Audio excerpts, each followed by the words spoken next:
A big thank you to our four members of the panel for making their opening statements. It's now, comrades, up to you to make your contributions or ask questions. I won't divide between the two because it's usually done, a division between questions and discussion, to shut people up. And since I've been the victim of that over 40 years, I won't practice it on you because it'll really be like being the victims of a Holocaust and then go on to start perpetrating it on others. I wouldn't want to do that. So I'll take you in the orders, Energy. Comrade Barr. Yeah, I was just interested in the comments about the peace movement, and if it's something like Giles led of peace. I mean, my experience, I've been waging a bit of a war on the peace movement. In this country at the moment, the Tudeh party is collaborating, to my mind, with the Zionists in a group. I forget what their name is now, but it's well funded and well orchestrated to denigrate the Iranian regime, and they have had some success in the sense that they've tried to. They've certainly split the British Communist Party. But the peace representatives on the Stop the War movement have in fact done quite well in many respects. In that there was a big row within the Communist Party where the Tudeh party attacked Kate Hudson for inviting a representative of the Ahmedi-Nejad regime to speak on the CMD platform in this country, and it involved a major split. So I think that the Stop the War group has actually done very well. It's not had anything to do with the splitting tactics of the Tudeh party, although the Communist Party has been very much in the pocket of the but I think that has been what? Very much in the pocket of the Tudeh party. So I think that the Stop the War movement got it right, and I don't think we should be trying to impose what is a revolutionary communist position on the broader movement. This is, I think, the point that Keith was making in the comments about that there are two aspects to the movement. There is the movement, there is the position that should be adopted by the revolutionary movement, but that revolutionary movement should also work in conjunction with a very broad movement. I mean, our local Tory MP at the time of the Iraq War issued a public statement saying that he could see no possible justification for this war whatsoever, and in fact delivered the big petition to Downing Street opposing it. Now, what the position that I see Giles wanting to adopt, the Stop the War movement to adopt, would actually deny him coming and being our ally, and I can't accept that position. So I personally think the Stop the War has got it about right on this issue. They have, in fact, declined to take sides on the thing. Their main thing is to stop the imperialist intervention, and that is the broad movement. That's what we have all got to do. Deborah. Well, I just thought everybody gave a lovely and very, very different information and not interpretation. It all boiled down to the same interpretation, but a different aspect of it. And I enjoyed everybody's. But yours made me laugh. One little thing about the Stop the War, I don't think not everybody in it is acting in good faith. I sometimes think that they're like the Duke of York, they're right, we're all going up the top of the hill just to go down again.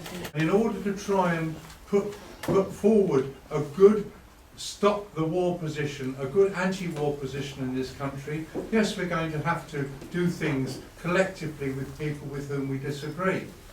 But the whole point is that once we are in those united broad front movements, what we have to do is to make sure that the trend of that movement is actually designed to achieve what the movement says it's going to achieve. We unite with them so long as they are saying stop the war, so long as they are saying troops out, whatever they're saying. But there was an example a little while ago where they surreptitiously got into a Stop the War coalition newsletter a criticism of China in relation to Tibet. Completely out of order. Completely nothing to do with what the Stop the War coalition's trying to do. And they were taken to task on that.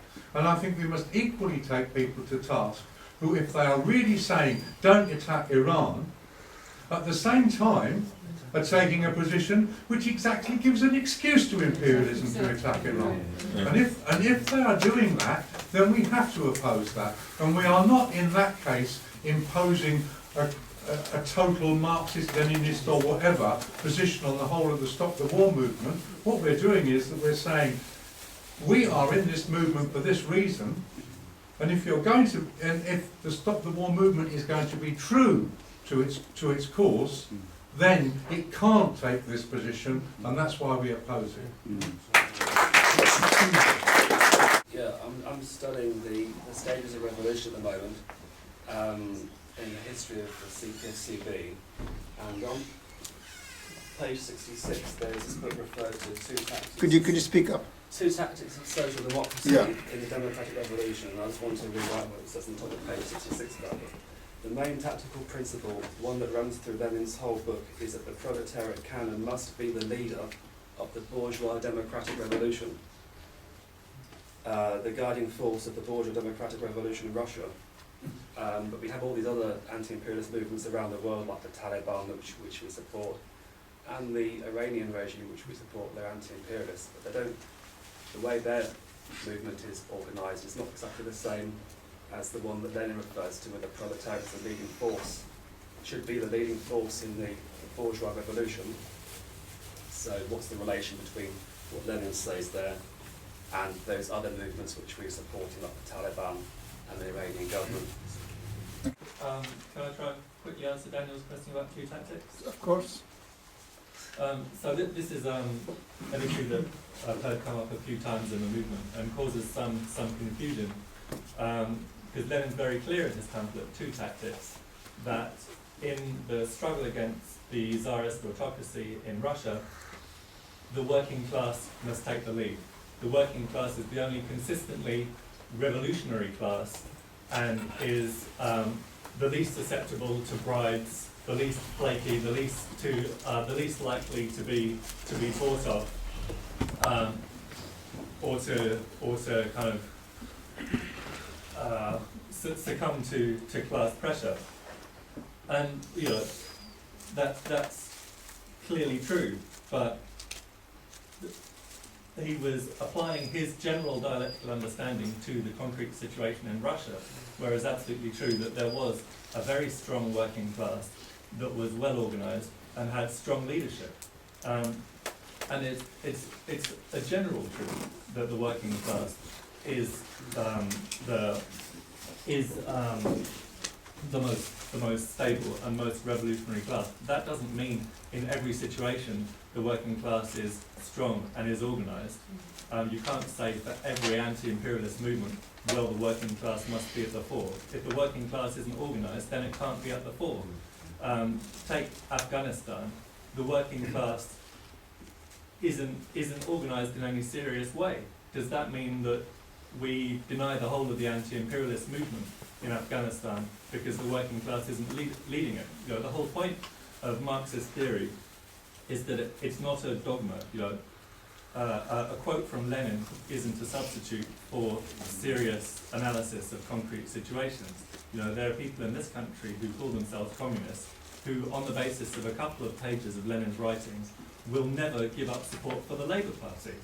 They've abandoned the idea of serious dialectical analysis in favour of taking a couple of quotes and saying, well, this is the same situation. And people do it in respect to two tactics as well. We can't support any anti-imperialist movement unless it's really pure, unless it's led by the proletariat. Well, the facts on the ground in Iran are that the working class isn't very well organised. There isn't a strong anti-social democratic Marxist-Leninist movement. There isn't strong working class leadership. Yes, Ahmedi-Nejad and the Islamic movement in Iran doesn't say exactly the same things we say. They don't have exactly the same ideological standpoint as us. But nonetheless, they're doing a very good job in struggling against imperialism. And if you are into taking quotes from Lenin, then you can read very clearly, it's cited in Stalin's Foundations of Leninism, what he says about Afghanistan, which is that we must support the Emir of Afghanistan, not because he's a socialist, he's not, he's anti-working class, not because he's Democrat, he's not, he's anti-democratic, but because he's giving imperialism a bloody nose and therefore is on our side.